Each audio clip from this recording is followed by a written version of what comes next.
ఏంటి సీత, ఏమైంది అలా టెన్షన్ పడుతున్నావు? అది నాతో పాటు కచేరీ చేసిన వాళ్ళు సరిగా శృతి కలపలేకపోయారు. ఆవిడికి విపరీతంగా దగ్గొచ్చింది పాపం. ఇప్పుడే అర్జున్కి తీసుకెళ్లారు. సీత, నేను వరాలమ్మ తల్లి గుడికెళ్ళి ఈ చీరలు పెట్టి తీసుకొచ్చాను. రఘు, ఇవన్నీ తర్వాత మాట్లాడుకుందాం. అంత ముఖ్యమైన మనిషా? ఎవరావిడా? పాపం పెద్దావిడ, పైగా నాకు గురువు, తల్లితో సమానం. ఆవిడే నాకు ఆదర్శం. ఆవిడంటే నాకు అభిమానం.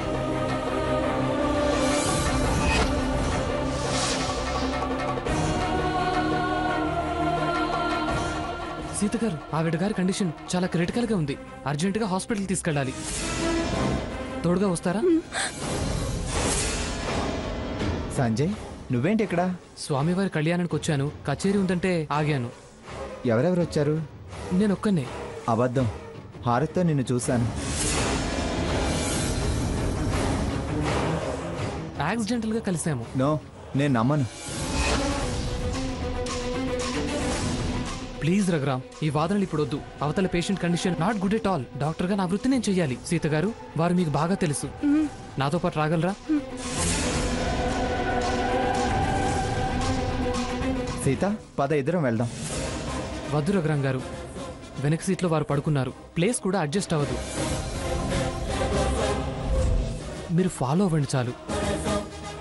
అవును రఘు, ముందు నేను వెళ్తాను. అయితే మన కారులో వెళ్దాం పద. ఆడవారు కదా, దారిలో ఏదైనా అవసరం పడినా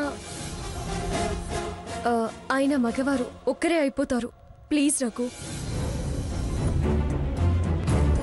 నన్ను ఈ సిచ్యువేషన్ని అర్థం చేసుకో. మనం ఇలా చర్చించుకుంటూ కూర్చుంటే తనకి జరగరాంది ఏదైనా జరిగితే మనమే పాపం చేసిన వాళ్ళం అవుతాం.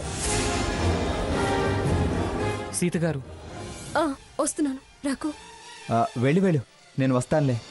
సరే, పదండి. రండి.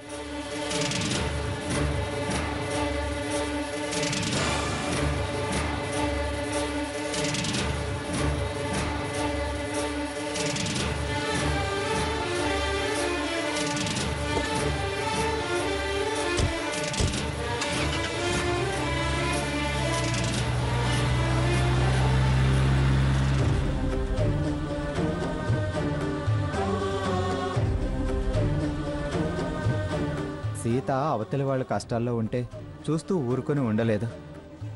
ఈ జాలి దయే తన్ని చల్లగా కాపాడుతుంది.